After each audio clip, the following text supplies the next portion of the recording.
Hello, everyone. Welcome back to Morning Shot. I'm speaking to Darren today, a South African who is currently living in Ireland, of all places. And I thought, in this particular regard, let's speak to South Africans overseas and see how the West mostly is treating them compared to their life back here in South Africa. So, Darren, hello. Welcome to Morning Shot. Thanks for joining me.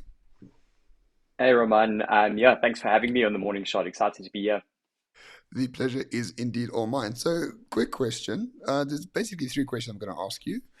Number one, why did you leave? Number two, how are you finding it? And number three, hopefully, are you planning on returning anytime soon? So, you're in Ireland at the moment. Ireland is notably quite cold, notably quite rainy, and filled with Irish people. Did you intend to go there on purpose, or did you just get a good offer over there to make you leave these sunny shores that we have here in South Africa?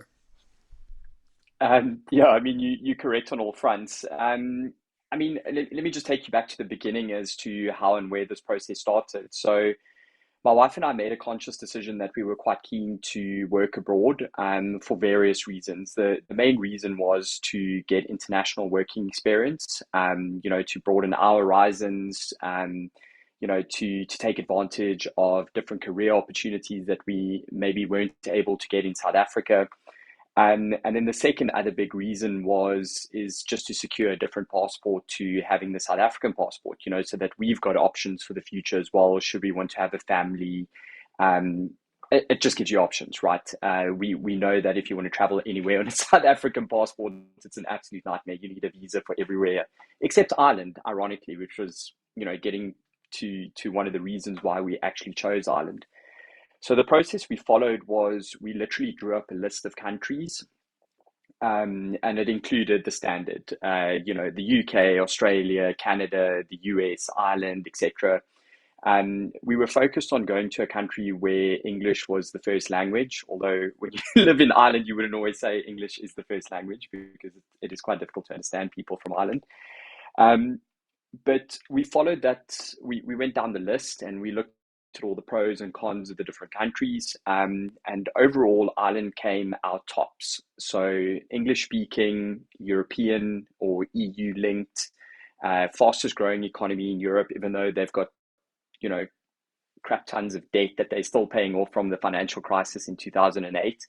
But overall, the country was booming. They'd made really smart decisions here to open up their economy, attract tech companies to come and invest here, set up their HQ. They attract people from all over the world to come and work here to contribute to the economy because I don't know if you know this, but the Irish actually immigrate a lot. So lots of young Irish people move to places like Australia, Canada, and the US. So that's how we kind of settled on Ireland. And yeah, I mean, we've been here for, geez, almost 5 years now, I'd say, coming on to 5 years.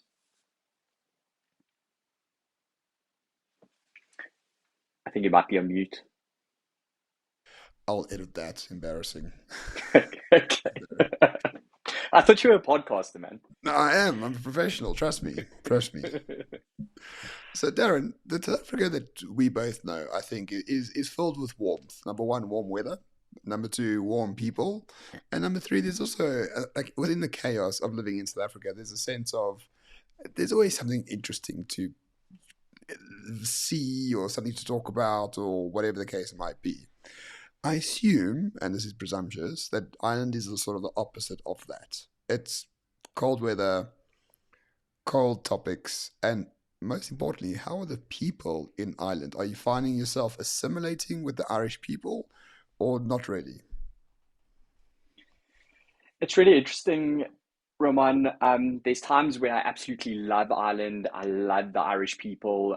It's difficult not to like the Irish people because they are extremely warm, extremely friendly, always willing to, stop whatever they're doing and shoot the breeze with you, even though nothing that they talk about or that we talk about to them has any relevance, but they're just excited to engage. And they take a genuine interest in who you are and what you do. They're obviously culturally big rural farming community here. So, very similar to our farmers in South Africa. So a lot of links in that regard.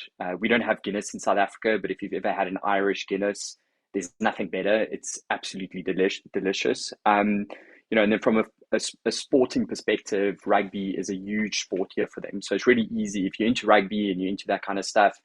It's great. I was lucky because of the company that I worked for. We had a lot of Irish employees, so I got to know a lot of colleagues pretty well. But that's kind of where it stopped. We would have work and socializing at work or work-related events. But I believe this is pretty similar in the UK. South Africans are quite warm in inviting people into their houses. They'll have a braai on a Saturday afternoon, or dinner on a Friday night at home. People like having people at their houses and going to other people's houses to entertain or be entertained. That's not a thing in Ireland. I don't think I've been to one Irish person's house for, obviously not a bribe, but at least a dinner or drink or whatever the case may be. So it's a What bit is of a a mixed bag, normal to be what is a honest. normal way to meet people? Like you go to the pub or something, or meet at the restaurant? Exactly. You go to the pub. Okay. Yeah, you meet up at the pub on a Saturday afternoon or Sunday afternoon for lunch, and drink Guinness basically. All right. No, sounds good. And in terms of your friendship circle, you've been there for 5 years. Do you have deep friendships with Irish people, or do you find friendliness with sort of other people in Ireland? Because I know that there's quite a large migrant community there. Yeah, huge migrant community. I think the last time I checked, and this was maybe 3 or 4 years ago, we were about 19,000 South Africans living in Ireland.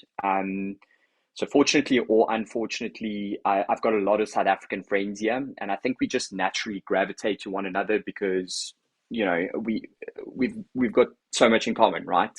Although we've got some things in common with the Irish, I wouldn't say I have loads of deep Irish relationships or friends.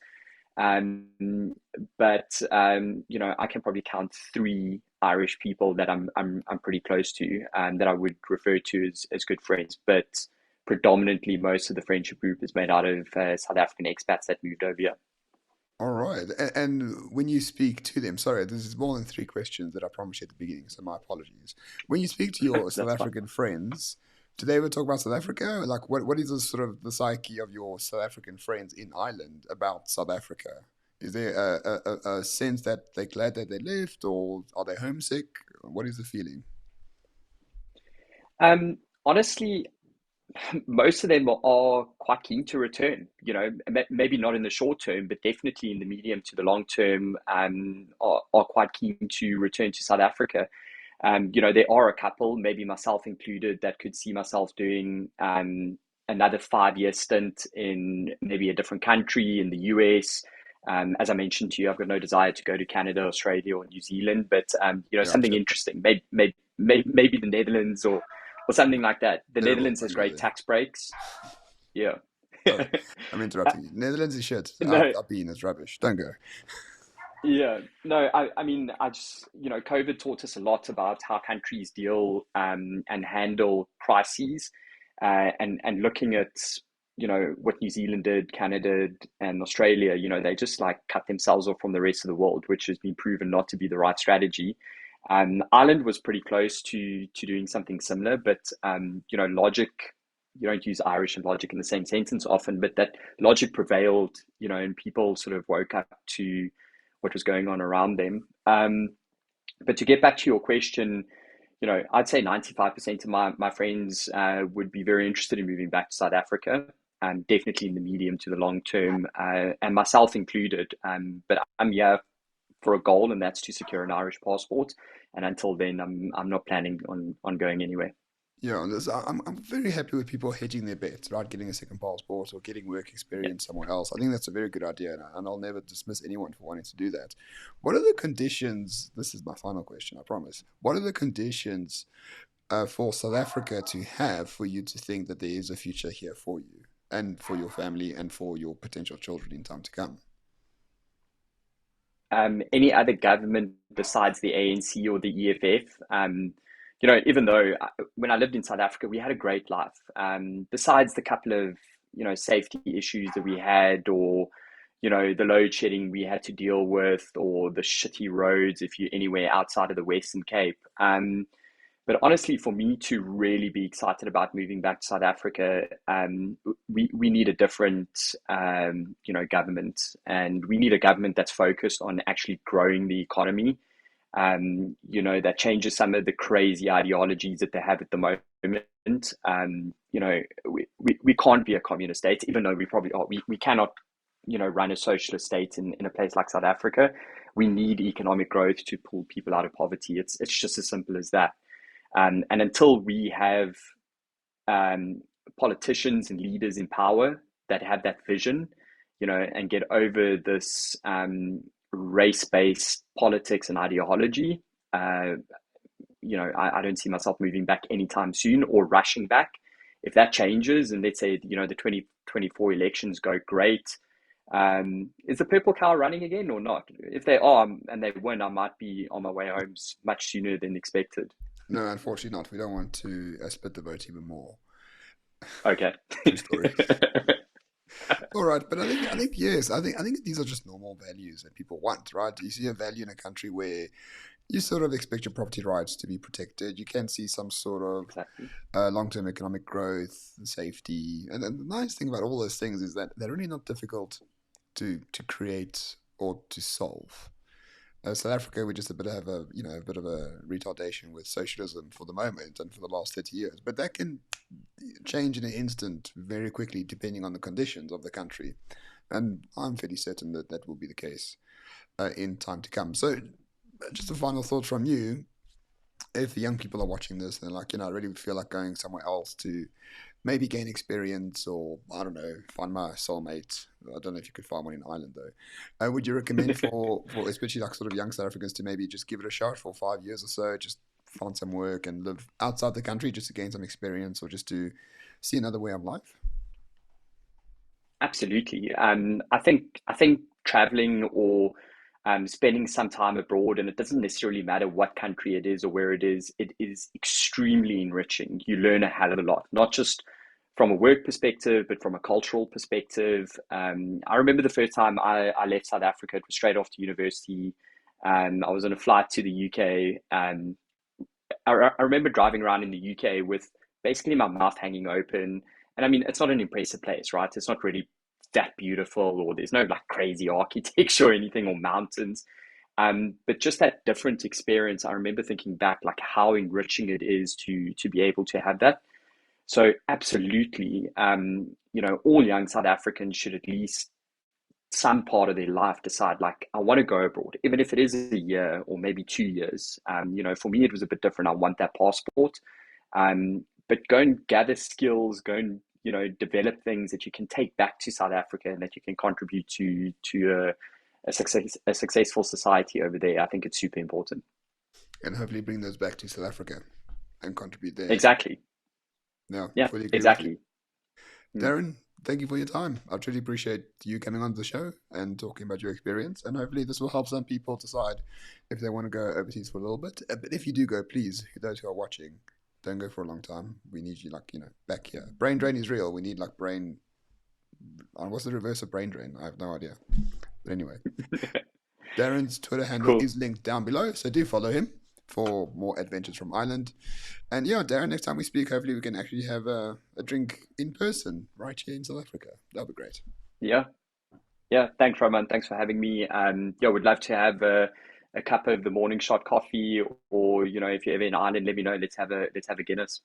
Oh, no, thank you. I appreciate it, but I'll probably never go to Ireland, to be honest. Fills me with dread. You don't need a visa. Oh, but you've got a French passport, so you don't need a visa anyway. Of the So world, yeah. I'm joking. yeah. I'm joking. Thank you, Darren. We'll speak soon then. And for those watching, thank you so much for watching. If you do like it, please like the video and share it around with those who might find it useful. And we'll have far more of these interviews in time to come, assuming you like them, of course. Thank you, everyone. Cheers. There you go, Darren.